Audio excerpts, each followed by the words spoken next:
Alright, garden folk, I'm gonna show you a little tip to collect some seeds, some milkweed, desert milkweed seeds.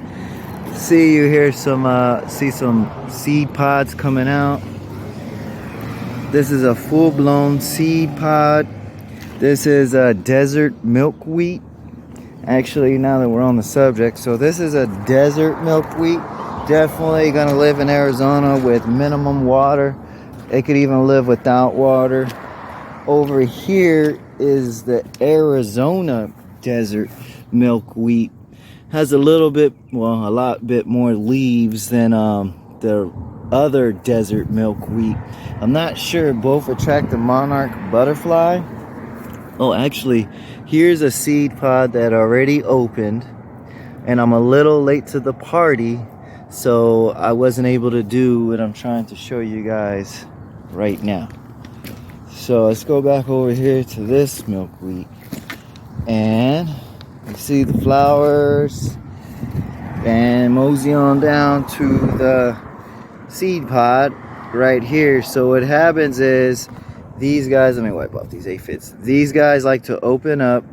The seeds have like floaters, parachutes, so they float off in the wind.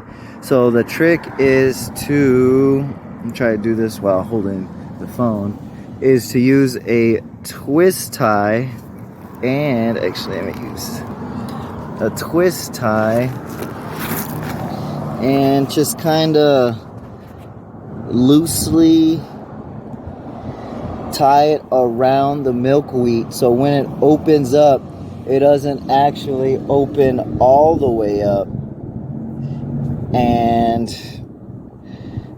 the seeds don't just fly away. Like I said, do it loosely. You don't want it to not open up at all.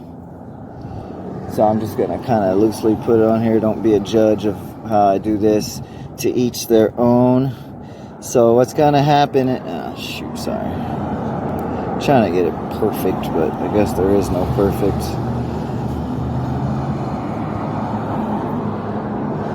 Trying to get it so where it stays on but doesn't fall off.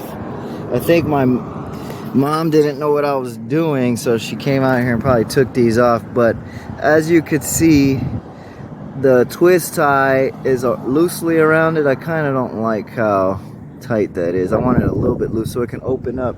Why do I want it a little bit loose so it can open up? So the seeds can actually dry out.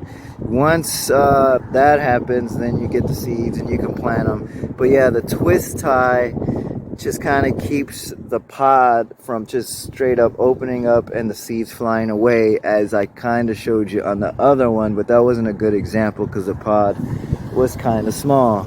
But I don't really like how tight this is, so I'm gonna redo it if you guys have patience. This is what I'm going to do.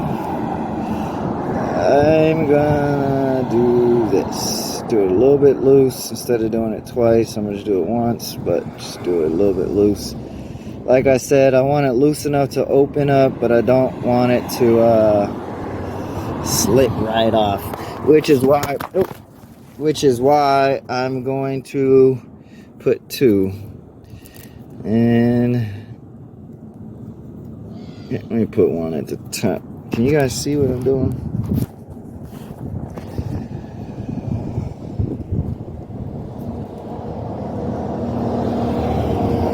Just wrap it around. I guess you can consider it like a little belt so his britches don't fall off. Keep your pants on, bro. See, the bottom one already wants to just fall off. So I guess maybe doing it kind of tight. There's no rhyme or reason to this. You kind of, the point is to keep the seeds from flying away. There. I've had better zip ties, better days, and it's while holding a camera, but you get the gist. As soon as I turn off the camera, I'll probably do a better job. But like I said, just ring it around slightly loose so that the pod opens but doesn't completely open and the seeds fly away. You want the seeds to stay in the pod.